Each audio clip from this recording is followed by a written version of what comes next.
I want this on video. What are you doing to my... Bro, this is up. Son, it's okay, okay? If I tell you to do something, you better be doing it. Does that make sense? What you just witnessed was a complete violation of a citizen's rights that took place on July 4th in Watonga, Oklahoma. 2 officers targeted a man out on an early morning walk with his son with zero legal justification. And within minutes, an already grave misunderstanding of the Fourth Amendment turned into a physical confrontation in front of the man's 6-year-old son. In today's episode, I'm going to walk you through the exact Supreme Court precedents these officers violated, as well as give you an update on the fallout that came from this incident, including the mayor being forced to resign and a massive multi-million-dollar civil suit being filed. I also have an update on the officers in question. As it turns out, this isn't his first time being involved in an incident like this. Did he get charged? Did he lose his job? Stay tuned to find out. This is Rights by Riverbeast. Let's get into it. From the truck to the bag, they need probable cause. Rights by Riverbeast. Brush up on your laws.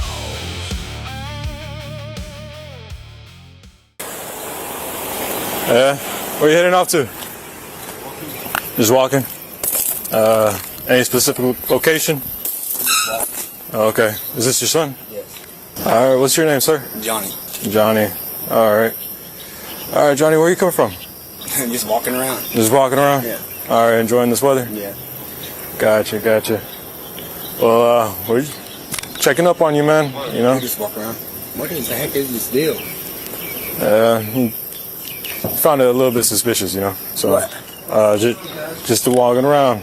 Walking around is a little bit suspicious?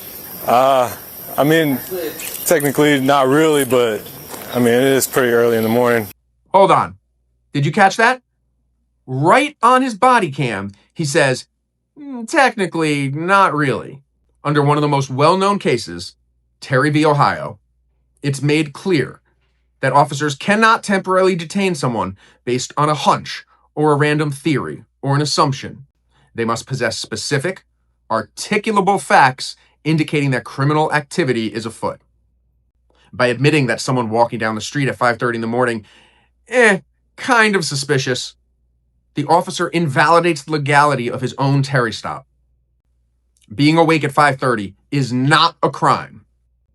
And look how quickly the officer tries to weaponize this when Sexton doesn't do what the officer wants him to do. Just wondering what was going on. That's what we do. We get up early in the morning. You got your ID on you? What do I need an ID for? Because I just asked you for it. I don't need to show my ID. Okay, if you don't give me your ID, I'm going to take you to jail for failure to identify because I've identified that you've been walking around down here at 5:30 in the morning. Yeah, we do that. No, you're not. Give me your ID. I don't have my ID on me because it's at the house. Okay, what's your name and date of birth? Huh? What's your name and date of birth? I don't know, but you can't run. I don't have. This is a state where I don't have to show my ID. Turn around. You're going to do this in front of my son? Yeah, turn around. Now here's the absolute core of the legal failure. The officer threatens to arrest Sexton for failure to identify, except Oklahoma's not a stop and ID state.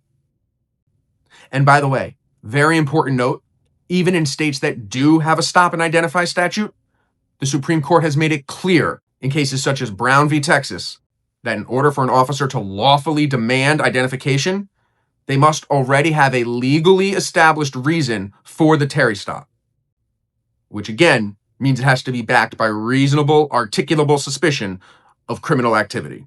You cannot bootstrap an arrest out of thin air simply because someone is not following your unlawful command. And now, watch what happens when Sexton exercises his First Amendment right to try to record this encounter. Are you serious? Yeah, turn This around. is my son. Let me bring my son home first. No, turn around now. Bro, you need to... Here, let me videotape this real quick. I want this on video. What are you doing to my son? Bro, this is up. Son, it's okay, okay? It's good. Bro, I promise you you're going to pay for this. You think? Yeah, I promise you that. We're walking around. There's nothing suspicious. I've done nothing criminal. I don't have my ID on me. I told you that. And what did I tell you? And you just slammed me on the ground because I was trying to record. What are you rolling me on the ground for? I'm just gonna be okay. Dude, this is ridiculous. Man, look what you're doing to my son. Now, let's analyze the use of force here. And as always, we have to look at this through the lens of Graham versus Connor. Graham mandates that any use of force must be objectively reasonable. And that reasonableness is judged through 3 metrics. Number 1, the severity of the alleged crime. Number 2, whether the suspect poses an imminent threat at the time. And number 3, whether the suspect is actively fleeing or resisting. So let's do the math here. The crime at issue? 0. Walking down a street is not a crime. The immediate safety threat? A father holding a phone while his 6-year-old son is within eyes distance? I don't know, but if that's scary to a police officer, you might be in the wrong line of work. An active resistance? Asking questions is a protected right. Recording encounters with police is a protected right. Using the forceful leg sweep takedown technique that the officer uses here, right in front of the man's son, is an extreme violation of the objective reasonable standard necessary for use of force. And now, watch how the officer is going to try to justify this to his colleague in the car. Dude, I can't even believe you're doing this to my son because we was walking around on 4th of July.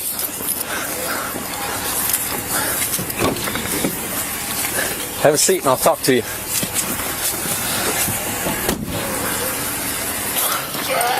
Hey, buddy, come here. You're okay. Listen to me. You're okay. Hey, quit crying.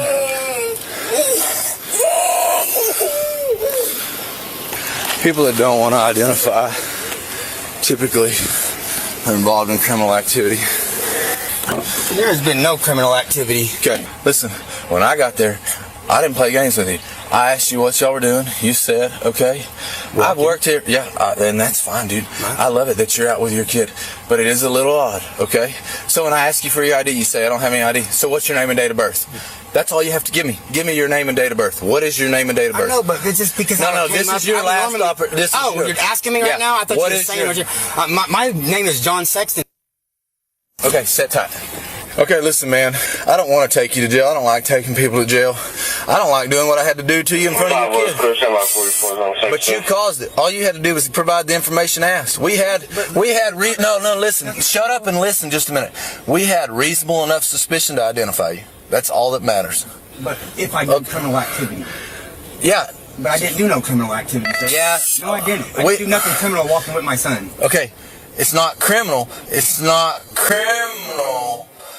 But we still have reasonable enough suspicion to identify you. And if we don't know what's going on, but we can call it criminal activity.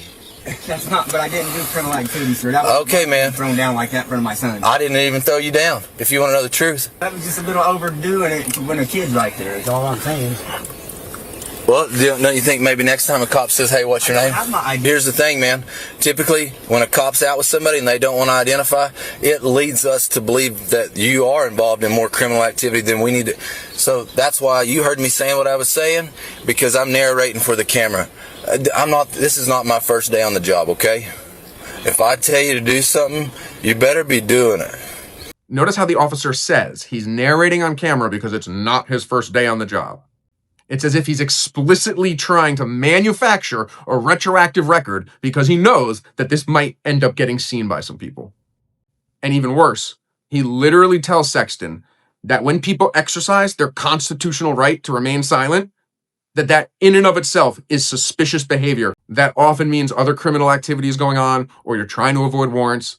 And look, yeah, sometimes that is the case. People might not want to talk to police if they don't have that. But sometimes people don't want to talk to police because they don't want to talk to police. Look how many videos we've seen where citizens are doing perfectly legal activities and they end up arrested, beaten, or worse. So now the question I assume everyone wants to know, what happened when this footage went public? Well, it did not just affect Mr. Sexton. It did not just affect these officers. It affected a whole local municipality. Following massive community outrage about the treatment of Mr. Sexton and his son, a special city council session was called, and the pressure was so immense that both the mayor and the vice mayor of Watonga resigned immediately. Next, the Oklahoma State Bureau of Investigation stepped in, and they launched a formal investigation into this use of force. And while the Blaine County District Attorney's Office ultimately declined to press criminal charges against these officers, thankfully, Officer Goodwin's law enforcement career came to a swift end. Following a mandatory personnel review, Officer Goodwin was immediately fired. And the investigation into Officer Goodwin uncovered a startling, although probably not surprising, pattern. Just weeks prior to this July 4th incident, in a completely unrelated matter, Officer Goodwin was under investigation for allegedly repeatedly beating an autistic teenager.